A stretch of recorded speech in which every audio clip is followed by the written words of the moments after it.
This is CBC Here and Now. Very, very low emissions oil production, which fits very well into what BP is considering. And I think it's an endorsement of what, again, we have to offer. A British oil giant makes a play in the Newfoundland offshore. What does that mean for projects like Bay de Nord?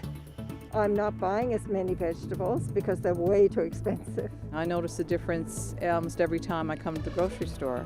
And from a food bank point of view, of course, it's the worst case scenario. Living hand to mouth, drastic increases in the cost of living are hitting your wallet and hitting food banks. Coming up in 25 minutes, we'll look at the choices people are making. Good evening and welcome to Here and Now. I'm Carolyn Stokes. We start with the details of a fatal crash on the West Coast. A 72-year-old woman is dead this morning following a crash on the Trans-Canada Highway near the West Coast community of Robinsons. The RCMP says the woman died this morning after the SUV she was driving collided with a tractor trailer. The incident happened on the Robinsons River Bridge at around 9 a.m. The driver of the tractor trailer was taken to hospital in Stephenville with unreported injuries. The Office of the Chief Medical Examiner is involved and the investigation continues. The RCMP says that portion of the TCH will be impassable for the next several hours. Well, in Supreme Court in St. John's today, final arguments were presented in the sexual assault trial of Stephen Hopkins. Malone Mullen walks us through what the court heard today. Stephen Hopkins sat quietly today, no arguing with the judge or insulting witnesses, as he's done for the last 6 weeks. Instead, he listened as the Crown rattled off a list of evidence against him, from eyewitnesses placing him inside the house he allegedly broke into, to DNA experts who found a match on the complainant's body. Hopkins is accused of pushing his way inside a Cowan Heights home in 2020, grabbing a 17-year-old girl, hauling her upstairs, and sexually assaulting her. But he denies having any contact with and maintains police are framing him for the crime. Crown Attorney Jennifer Standen argued this morning that the stack of evidence she's corralled shows that can't be the case, that Hopkins didn't simply fall out of the sky as a suspect, and that descriptions from witnesses match him exactly. Hopkins refused a lawyer for this trial. He's representing himself, a move that's led to delays and upheaval. He's accused the judge of lying and tried to fire a lawyer appointed to help him through the court process. On Monday, he argued police bungled their investigation against him, failing to fingerprint the scene adequately. He also says they were biased against him due to his previous arrests, and argued the evidence they gathered could have been tampered with. He also tried to undermine the credibility of witnesses, calling one neighbor cognitively impaired and accusing the complainant of having a poor attitude and being immature and emotionally unstable. He finds out his fate on Friday. Malone Mullen, CBC News, St. John's. Well, cruise ships have started to return to St. John's Harbor for the first time since 2019. The Ocean Endeavour arrived on Sunday with about 200 passengers on board. The influx of visitors this season will be a boost to the province's tourism industry following 2 summers with no cruise ships stopping in St. John's. 30 ships from 15 cruise lines are scheduled to arrive between now and October. We only opened our gift shop just before the pandemic, so for 2 years we haven't had cruise ships, but today being the first one is certainly welcome and is very good for us, and I anticipate this will be the trend, and I think 2022 will be a great year for everybody in the tourism industry. We offer tours on a daily basis and for everybody, but we do have quite a number of reservations coming in from the cruise ships that are coming in later on now this summer and fall. So we're very delighted with that.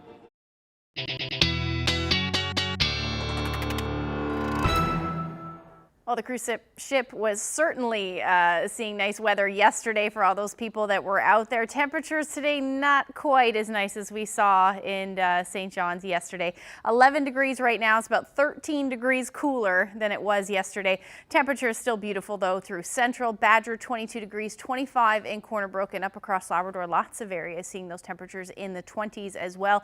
Lab City, over the next couple of hours is a good chance, or there is a chance I should say, that you will see some some thunderstorms as well. So definitely keep an eye on the sky to the evening if you're planning on being outside. But taking a look at the satellite radar, some pretty cool stuff happening. We've got that upper level wind that's moving that cirrus deck earlier today, and then we've got the fog offshore and down along the southern areas that are moving in a completely different direction. So we're seeing those easterly winds at the surface, which is why those temperatures are fairly cool out there. If we zoom out a little bit, you can see our next weather maker just to the west now. That's going to bring some showers in tonight for areas as well as eastern Newfoundland tomorrow. I'll get into the full details coming up. Thanks, Ashley.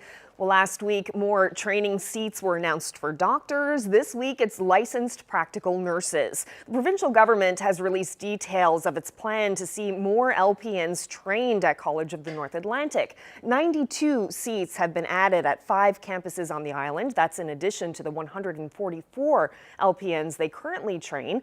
The cost of nearly $4 million is being shared between the province and Ottawa. So today's announcement is about meeting needs. The healthcare system needs qualified people to close the gap on labour shortages. As a post-secondary training institution, we need to be responsive to these demands and provide better opportunities for people to learn, knowing that once they've completed their studies, there's employment waiting for them. And our students need access to educational opportunities.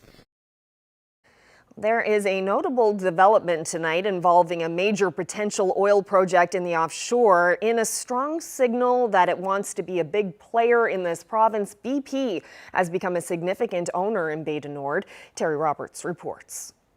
Bay du Nord is still a year or two away from a final investment decision. But when and if that day comes, a new player will be at the table with considerable influence. British oil giant BP. In a deal announced this morning, BP says it will sell its 50% stake in the Sunrise Oil Sands project in Alberta to Calgary-based Cenovus for $600 million in cash, plus hundreds of millions more in contingent payments linked to the price of oil over the next few years. BP will also acquire Cenovus's 35% stake in Bay du Nord, a massive, undeveloped series of oil discoveries in the Flemish Pass. This project received federal environmental approval in April, and if sanctioned, could be producing as much as 200,000 barrels per day by the end of this decade. It's very, very big news. This oil analyst says the deal is part of a trend. International companies are exiting the oil sands. Mostly because of kind of political and image concerns around the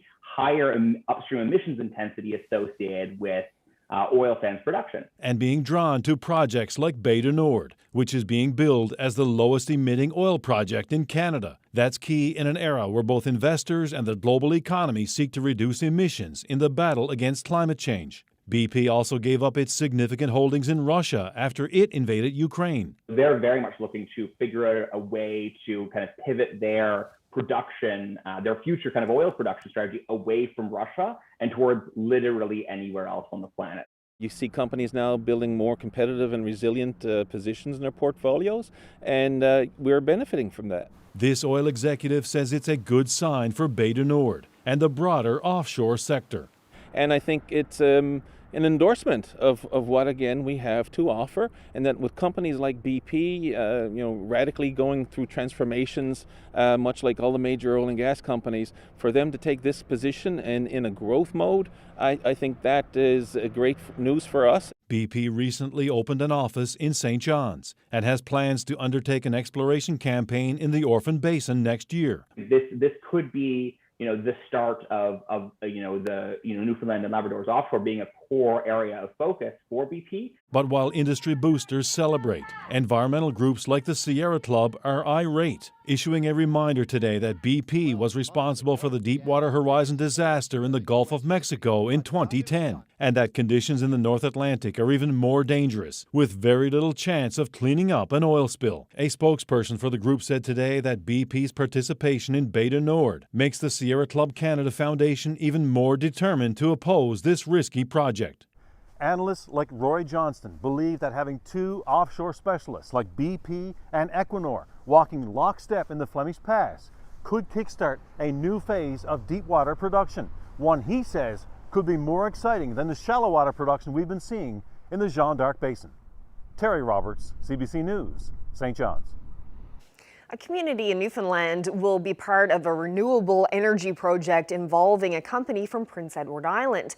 Frontier Power Systems wants to prove renewable energy can replace diesel, even in remote communities where it's harder to install wind turbines. The company is developing a wind energy system that it says could cut a community's consumption of diesel in half. Nancy Russell explains. This is a wind turbine blade in production here at Frontier Power Systems. It will be part of the demonstration project in Ramia, a small island in Newfoundland and Labrador. Frontier started working in the community 20 years ago, installing wind turbines to replace 15% of the community's diesel. This project is even more ambitious. Our objective is to reduce the fuel consumption by 50% in this community, and that's a level far beyond what's ever been done in Canada. Carl Brothers says one of the keys is battery storage, allowing the company to stockpile energy for when the wind isn't blowing. It has also created new smaller turbines, taking the latest technology in the bigger machines and putting it in ones easier to install in remote communities with no access to large cranes. Brothers says the concept hasn't always been an easy sell. The utilities are naturally very conservative. They are responsible for providing reliable electricity to these communities, and they take that mandate seriously. And so we're going to go in and essentially asking them to turn off their diesels that have been running for 75 years. Brothers says one of the goals for his company is to sell the energy systems to communities, which is what Frontier has done with similar projects in Alaska, allowing those places to reduce what they spend on diesel. The Aboriginal groups, they want diesels gone. And so the sun and the wind really resonates with their environmental ethic that Indigenous communities have. Carl's son Dave is operations manager at Frontier. He has worked with the company since he was 12. Now he's helping to spread his father's vision. The idea of empowering communities to grow their capacity deeply resonates with me. I mean, that's partly what we're doing here by, being committed to being in Georgetown and building capacity in Eastern PEI for skilled trades. The $6.3 million project received funding from the federal and provincial governments. Construction starts next year, and the goal is to turn the diesel generators off when it gets windy, starting in September 2023. Nancy Russell, CBC News, Georgetown.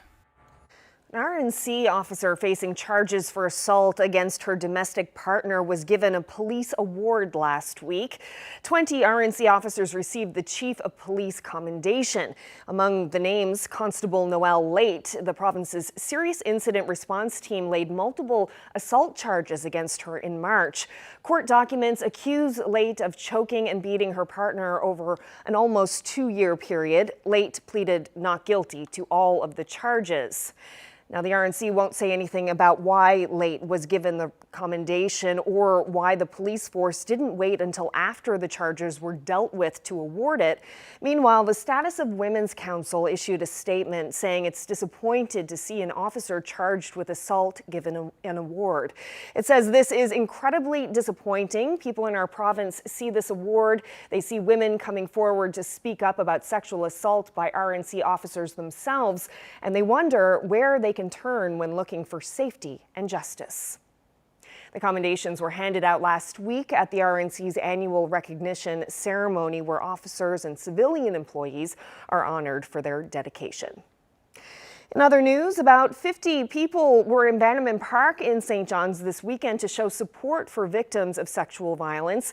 It's called the Slut Walk. The event is organized by the Safe Harbor Outreach Project to address issues of sexual violence, victim blaming, and institutional barriers for survivors of sexual assault. We organize this event so that we can get together and be together as a community, have some fun, and talk about some serious issues. If you experience any type of sexual violence, the way that it's reported and what you experience afterwards re-victimizes you. You have to say your story over and over. You have to be inspected, kind of like it's a crime scene, but the crime scene's your body. There's more people in powerful positions committing sexual assault. With social media, it's really bad. With people victim blaming and slut shaming. I'm here to speak up for others, to speak up for to be the voice for the voiceless. Because a lot of women, when they get assaulted, they're scared to come forward and give the world a message that they want to give the world that message that can bring the change. Events like today, and from the very first slut walk that ever occurred in 2011, the messaging has always been to challenge the very idea of what is this idea of a slut, that you can recognize one, that there's some sort of dress code. We never anticipated this. You don't set out to plan something this big. When I was living in Toronto in 2011, and we heard about a Toronto police officer saying that women should avoid dressing like sluts to not be victimized, we were so angry. And so we planned an event that fit our city in our location. And we thought it would be a one-time, one-day event in one city. We had no idea this messaging would resonate with others, and that other people would want to organize one where they were. It's really incredible and heartwarming to see Slut Walk still having a life and still resonating with people. But simultaneously, it's so deeply sad that we are still having these conversations. We know that people in our communities are still being labeled with these terms to purposefully treat them with dehumanization. But I think we also need to focus on where we've come, which is 11 years ago, terms like victim blaming and slut shaming were barely spoken, and now they are widespread terms. We still have a long way to go, but there's so much more understanding about what sexual violence actually looks like and what survivors need.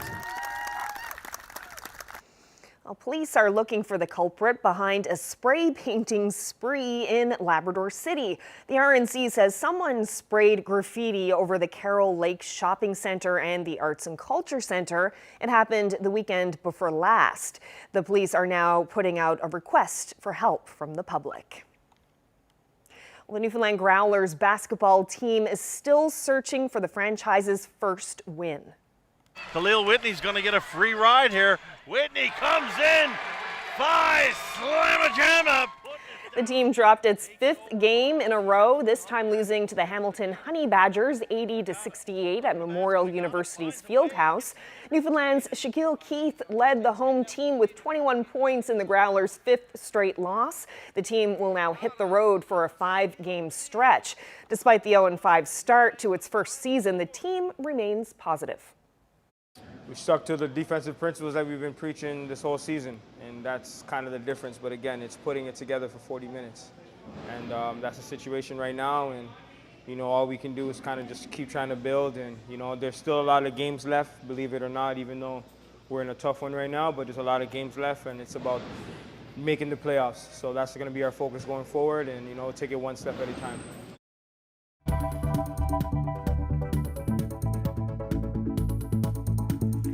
A young moose was spotted this morning trotting around Topsail Road near St. Mary's School. Deanne Foley captured this loose moose trying to avoid rush hour this morning. No word on whether or not the young moose was trying to make it to school on time. We will definitely saw some cooler temperatures this morning. There's a few more of those on the way. Lots of warm air for some areas, though. I'll get into the full forecast coming up.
Welcome back to Here and Now. I'm at the Rooms with Provincial Archivist Greg Walsh, and we're going to talk about a story that's really more than a century old. It involves a young man who decided to tell a lie about his age. Greg, tell us about this young man. Well, what we know about him largely comes from his personnel file that we have here, which every soldier who enlisted would have attested, would have signed up, given his basic information about where he was from, his parents' names. We have a complete file for his name, Private John Lambert, known as Jack, affectionately to the family. He grew up on Cuckold's Cove Road, not far from here. 16 when he enlisted, 17 by the time he was killed, unfortunately. No known grave for, 101 years. He had a good career in the military, according to his file. Some of them had a bit too much fun when they went overseas, being young kids, going off to war, big adventure. But Lambert, stellar performance, earned 2 medals, posthumously, of course, and he was missing. He was listed at Beaumont Hamel, not having died at Beaumont Hamel, but he was listed among the missing people with no known graves. But were there any clues in the remains at all? Were there any badges or anything? Yeah, I haven't seen them. I've seen pictures of them. My understanding is a shoulder flash with NFLD, which was, of course, part of the standard uniform, was found. I don't know what else was found, but judging from that, they were able to extract mitochondrial DNA. So from there, we identified 16 soldiers who had no known graves from that particular battle. So I was asked to take that list and kind of do a backwards family tree. Take a name from 102 years ago and find modern day living descendants that could be contacted to hopefully provide DNA samples for comparison. So who was that descendant? Her name is Patricia. She lives in Mount Pearl. The family, as I said, family's really close. I've met them. We've had them here at the Rooms. Great bunch. Reminds me of my own crowd. Close and in touch and interested in this type of thing. And just it's a very significant thing for them. They never forgot. I didn't have anyone in my family who served with the regiment, so I sort of live vicariously a little bit through them. So what was that moment like when you were informed, Greg, we know who it is? It's so satisfying to be able to have contributed my own little part to this, bring closure to the family, allow him to have a proper military burial, and just tell his story. So as a result of all this, and I know the pandemic, of course, got in the way of everything and delayed everything, you will be part of an entourage going to Europe in the next couple of weeks. Can you tell me about that? Yeah, it's very exciting. I've never been to any of the sort of Trail of the Caribou areas in France or Belgium. Never been to Beaumont Hamel, never seen any of the caribous or anything like that, but of course having worked here since the Rooms opened, it's a huge part of what we've been trying to commemorate and preserve. It's totally surreal for me. I don't know what to expect. I've been told by people who've been there before, in the footsteps of the regiment, so to speak, and of course Beaumont Hamel, prepare yourself for an emotional experience. Given the extraordinary story of the identification of this 16-year-old fellow, a century later, is there going to be a special place for him or some way to remember him here at the Rooms? Yeah, we hope so. And we've already had discussions with the family to really, I guess, earmark a space or a case or two or a section of the current exhibit we're standing in to him and to the story of how we helped find him, bring some closure. I've seen some of the records that the family still has, photographs, of course, and he deserves a spot here among his comrades, so to speak. And Private John Lambert from Cuckold's Cove will be laid to rest at the New Irish Farm Cemetery in Belgium on Thursday, June 30th.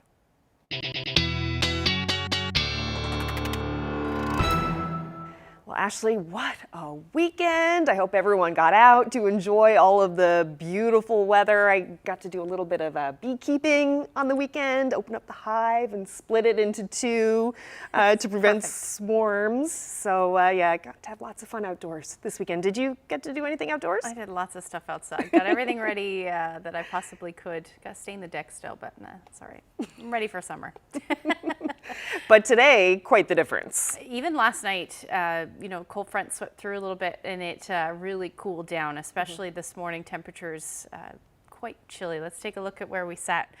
This morning, 4 degrees in St. John's, 3 in Terra Nova. Temperatures the warmest this morning down along the southwest and even Burgeo at about 10 degrees today. Certainly warmed up quite nicely though in some areas, particularly on the west coast through central. 25 degrees in Corner Brook today. That's the warmest you've seen so far. 18 in Gander. Temperatures not quite that nice in onshore flow for essentially Twillingate down through to the Avalon as well. Cape Race only sat around 9 degrees for a good chunk of the afternoon today. Now taking a look at the temperature difference, it's 13 degrees colder right now in St. John's than it was yesterday. We are going to see some of this cooler air, relatively speaking, stick around for at least another day or two just in this pattern. So just watching the fog go in and out there in the harbor camp literally a couple of minutes ago, I should say, all of there was covered in fog, but we're certainly going to see that continue as we head through the night tonight. Some fog patches developing, but temperatures right now sitting around 10 degrees in St. John's, and the winds not a whole lot to speak of. We're not really going to see too much in the way of winds, and through the overnight definitely not going to. And with these cooler temperatures, if you did take advantage like Carolyn did this weekend and got some stuff done outside and you decided to plant this weekend, you're definitely going to want to cover that up again. Low-lying areas particularly, there's that risk of frost essentially from Bonavista all the way through to the northern Avalon tonight. Taking a look at the bigger picture, we do have an area of low pressure over the Maritime provinces right now. That's bringing some showers, even some thunderstorms up through Lab West as we speak. And you're still going to see the risk of hearing a few rumbles of thunder as we head through the next couple of hours. But not a whole lot going on as far as the satellite and radar goes. Just that fog showing up quite nicely, and then some cloud cover as well through parts of central. But that is what's going to lead to that cool night tonight. So there is a chance we could see a few showers head through the interior tonight, just a slight chance, but still there. Other than that, just some showers possible for Lab West, and eventually as we get into the early morning hours, we may see a few showers pop up for the southwest. But other than that, not a whole lot going on tonight. Fairly quiet with temperatures again cooler, 5 degrees in St. John's tonight. Low-lying areas likely hovering, potentially hovering around 2 or 3 degrees through the overnight. As you head towards the west coast, a bit warmer, 10 degrees for Corner Brook, double digits. Lab City rather, at about 12 degrees overnight. Otherwise, single digit lows the story for the rest of the Big Land. Now, as we head through tomorrow, that area of low pressure over the Maritime province is going to slide south of the province, and that means that most areas along the south, even the west coast, could pick up a few showers tomorrow afternoon. Showers will be most numerous for the Burin Peninsula, Avalon Peninsula through the day. Could pick up between 10, maybe 20 millimeters of rain as the day goes on. But other than that, it's quiet pretty much everywhere else. Maybe a few showers along the northeast coast, but other than that, you won't really see too much. And it'll be another quiet evening as well. So we're talking temperatures, again, pretty cool for those areas in onshore flow. We're looking at easterly winds, so 11 degrees in St. John's. The temperature will likely be the warmest in the morning, and then it'll drop as that rain moves in. Gander, 19 degrees. Grand Falls winds are 22. We're looking at those temperatures in the 20s as well for the west coast. A little bit more breezy for you, though. You're looking at easterlies between 20 to 40 kilometers per hour, and again, keeping those temperatures cool. A little cooler, I should say, for the northern peninsula. The rest of Labrador looking pretty nice tomorrow. Lots of sunshine, another beautiful day. 23 degrees in Lab City, 25 in Happy Valley, Goose Bay. There's some more warmth on the way as well. I'll get into those details when I come back.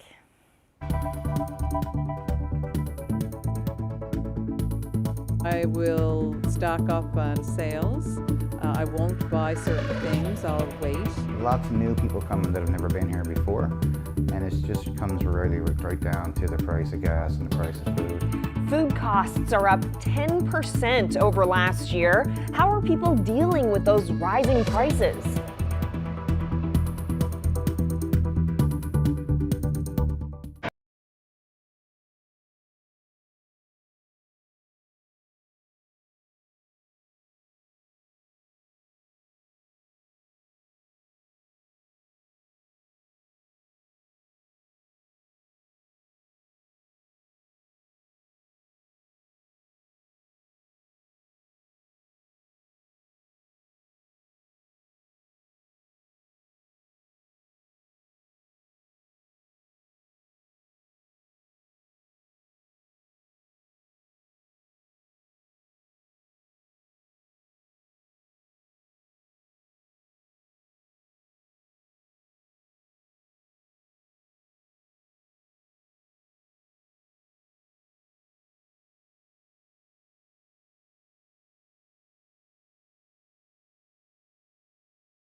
Tonight, we're looking at the cost of groceries and the choices some people are making. The latest details from Statistics Canada show that food prices are up almost 10% over last year, and that nearly 3/4 of Canadians are struggling to meet day-to-day expenses. Here's what some shoppers are saying about the increases. It has gone up a lot, from fruits and vegetables to staples and just about everything. I will stock up on sales. I won't buy certain things. I'll wait. Some things have fallen off the list. So it's about being a little bit more strategic. I definitely shop at 4 grocery stores, and I look for bargains. It's gone up quite a bit. I find right now everything you got to buy it in bulk in order to save $1, and not a lot of people can afford it. I would say that we've had to change less meat, less fruits and vegetables, trying to get more things in cans, more frozen stuff.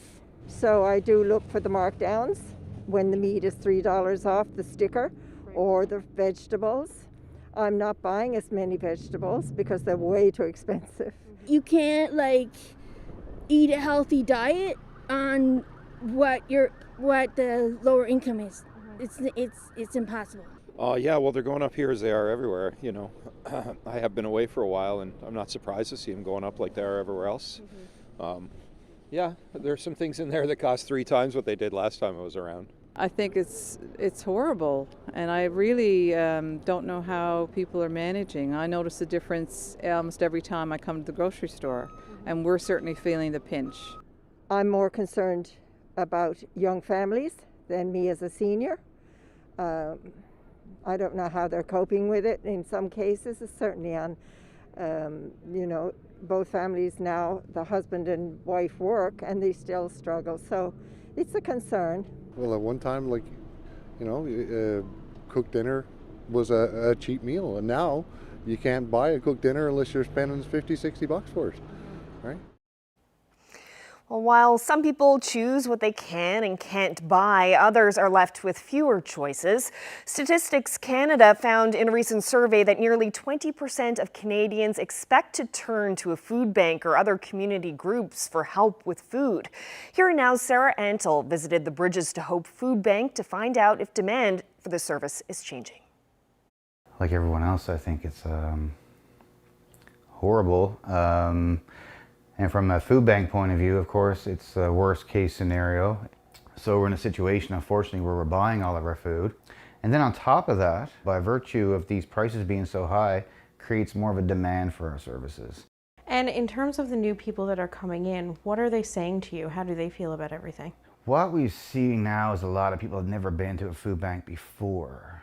You know, it's going to create some anxiety in you for sure. Just even the fact that you have to go to a food bank is a sign, that things aren't okay right now for you, and we're in dire times. For my research, we're looking at the same thing for the next couple of years at least, which is quite concerning. With food and gas on the rise, how does that affect you guys? The price of gas, of course, is what is making the cost of food be so high.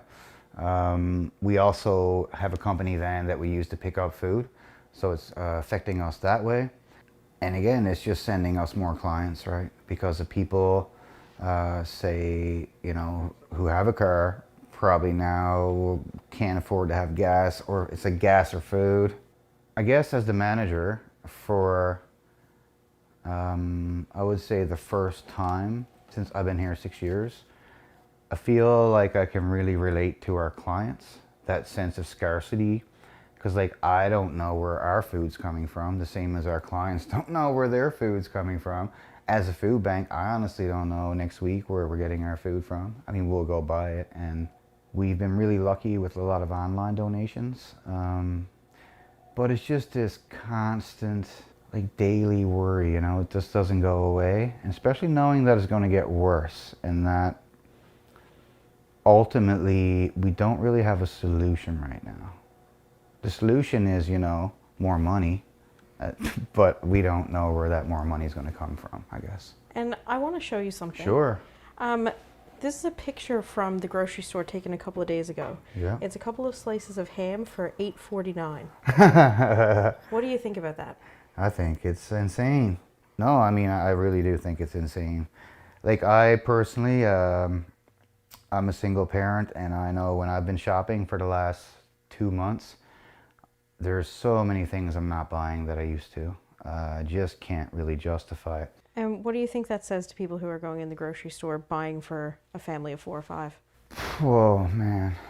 Well, you got to make some tough choices. And what happens when we have to make tough choices? We end up going with the cheapest possible version, probably. The cheapest possible version is highly likely to also be the least nutritious. So I think there's a lot of that going on right now. Personally, in my own life, again, when I used to go to the store, every Sunday I buy groceries. Kind of, like everyone else, I'm a creature of habit, and I'm kind of buy those same things. And it was always between $1.80 and $1.89. And now the same groceries are costing me around $2.80, sometimes over $300. So I mean, and not only that though, I'm also not buying things. I'm like not buying things that I would normally buy. I'm really trying to stretch my dollar. It's a struggle right now. I mean, even I find myself being hungry sometimes and like not actually probably eating. Like, I can probably wait, or I don't really need that right now, because you know everything costs so much. I think a lot of people are experiencing what our clients experience all the time, and this may be a time where there's can be some empathy for people who use the food bank. Excellent. Thank you so much, Jody. Thank you. And of course, it's not just this province. In Nova Scotia, a community fridge was set up just 1 month ago to help people with those rising costs. And already there's big demand to keep it filled. As Gareth Hampshire reports, it's already provided hundreds of pounds of food thanks to a lot of support from the community. This wasn't even here at the beginning of May, but now it's being used by so many people that keeping it stocked is becoming a challenge. The need has been demonstrated by the fridge being emptied and filled several times a day in some cases. The community fridge offers staples like pasta and canned items, as well as fresh vegetables, milk, eggs and bread. With food prices up 10% in the past year and costs up for almost everything else, volunteers are noticing some of the people needing the extra help would not normally go to food banks. We have young people, we have senior citizens, we have families with children, we have lone individuals, unhoused, underemployed, you name it. People have been accessing the fridge. One woman picking up food told us she needs the help because most of her money goes towards rent. Brian White says he's here when he runs out of money. It is helping me. Yeah. And when I get paid, I'm going to give too. There's such a demand for the food here that at certain times of the day, people drop by every 10 minutes. So to keep the fridge stocked, volunteers and businesses around Dartmouth have stepped up. This just presented a perfect opportunity for us to partner as a restaurant with a community initiative to help feed the entire community. Side Hustle Snack Bars partnered with a local farm to use produce they don't sell at the market. At the end of their market on the weekends, the excess produce comes to us, and we take that produce and make it into meals or drop off produce itself to the community fridge. People who live nearby are helping out too. A number are getting into the routine of dropping off donations when they go grocery shopping. In whatever way we can come together as a community to provide support and help our neighbors out. We're all in this together. Lisa Scott says it's the kindness of people in Dartmouth that's making the project work, but she finds it hard seeing so many go through difficult times. I just really feel for individuals that are every day having to work through this need. Other communities are showing interest in the project, including some in rural Nova Scotia, considering a similar model, indicating challenges around the province. Gareth Hampshire, CBC News, Dartmouth.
Next month marks the 30th anniversary of the cod moratorium, an event that disrupted the fishing industry in this province like nothing else.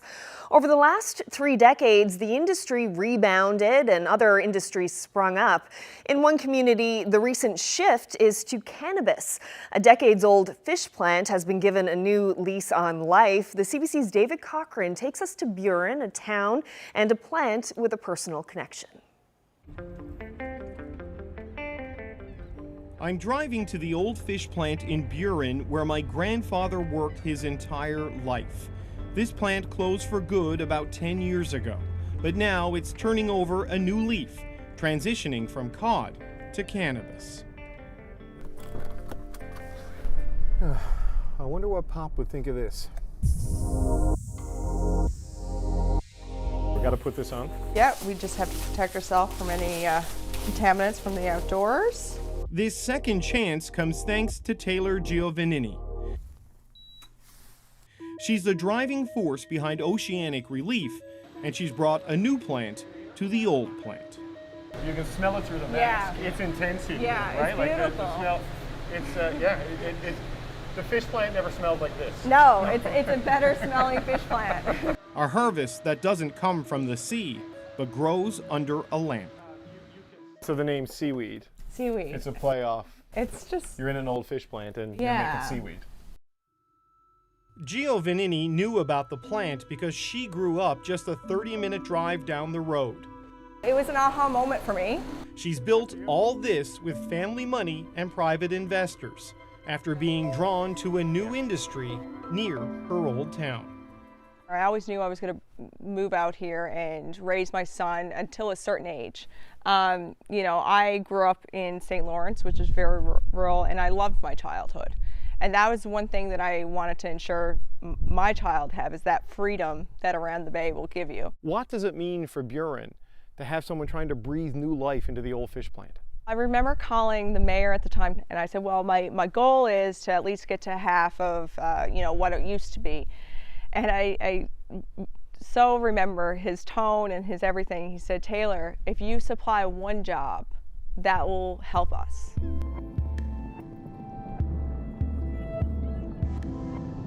My grandfather, Jess Brown, worked at this plant for 30 years until 1982, and back then it employed hundreds of people. When it shut down a decade ago, it was down to 125. If Taylor Giovannini can make a go of it, she hopes to build the workforce back up to about 100. Joy Drake worked here for 25 years when it was a fish plant. Back then, she packed up fillets and fish sticks. Now she's packing something completely different. It's wonderful. It's different, but it's great. You learn different things. Every day is something different to do, and it's not boring. It's like a family. Okay, so here we have phase 2. Growing that family will depend on growing the business. This lower floor is being prepped for expansion. And this will quadruple our production up to 4,000 kilos per year. But the plan doesn't end in the plant. A little more than 2,000 people live in Burin. People have left. Jobs are scarce. Giovannini is buying old houses to renovate into employee housing. They want to grow cannabis, and they're very, very passionate about it. So I want to make sure that there's no roadblocks whatsoever in the way for them getting back and forth to work.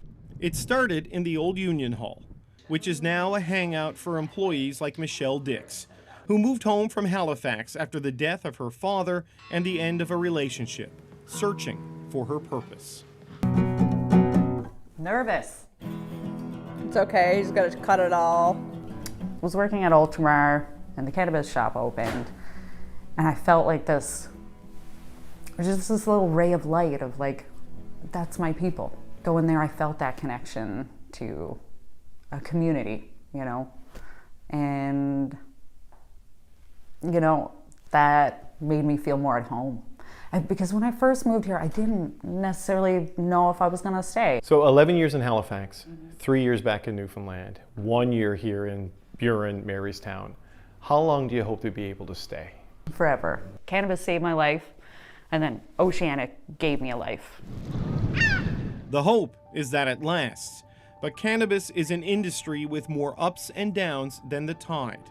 If it works, it will mean new life, in an old plant long left for dead. David Cochran, CBC News, Buren, Newfoundland and Labrador.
Well, we're definitely seeing some cooler air today for parts of the eastern areas of the island anyway, and the reason for that is a little bit of a pattern set up. It's an omega block, so the reason why it's called that is because it looks like the Greek letter omega. We've got an area of low pressure, which is actually bringing lots of rain to parts of the west coast. A big ridge and then a little bit of a upper level low that is headed over our area, and that's why we're seeing some of that cooler air. But the good news is as we get through Wednesday, Thursday, it looks like we should change that pattern. We'll get back into the ridging, which means the warmer air will return for the eastern areas of the island, and we'll see that certainly up across the big land. We're talking about temperatures in the 20s again on Wednesday, mid-20s, 21 degrees in Corner Brook, but there's that cooler air. That means we're still in that onshore flow for Wednesday for St. John. So about 10 degrees and some cloudy periods, but the rest of the island looking absolutely beautiful with lots of sunshine as a ridge of high pressure develops. Now it's going to stick around as we head into Wednesday evening, Thursday. We may see a few showers in and around the big land, but overall as we get into Thursday, it is looking like an absolutely beautiful day. Maybe a few showers developing as we get into the evening hours, but it shouldn't amount to much. But at this point, looking at sunshine, temperatures in the 20s, mid-20s, 25 degrees in Gander, potentially 26 in Grand Falls, Windsor for Thursday. And then again, up across Labrador, even Happy Valley, Goose Bay could get close to 28 degrees for your Thursday. But again, you're still looking at that chance of a few showers. Now, it's still going to stay a bit chilly in St. John's, relatively speaking, from the rest of the province at about 16 degrees, but lots of sunshine, so it'll certainly feel nice. And at this point, a beautiful start to the weekend. Looks like 20 or 21 degrees, lots of sunshine, but overnight lows are going to start to dip into the single digits. Now for central Newfoundland, you're looking at a pretty nice stretch of weather, dipping a bit on Saturday, but overall absolutely gorgeous. Same thing for western Newfoundland, between 19 and 23 degrees. And then for Labrador, you're looking at the unsettled conditions moving in for the weekend, dropping to single digits on Saturday, and even cool for western Labrador. Even with a chance of some snow in the forecast. So we're definitely going to have to keep an eye on that one. But speaking of the big land, the ice is melting in Nain, and Heather shared this great shot from us from this morning. In fact, looks like a lovely day there. Thank you for that. If you have any weather photos that you would like to share with us, here's how you get a hold of me: Facebook, Twitter, or email them to nlphotos@cbc.ca. Beautiful, Heather. That big sky, it looks so crisp. Can't believe that there's a chance of some snow later this week.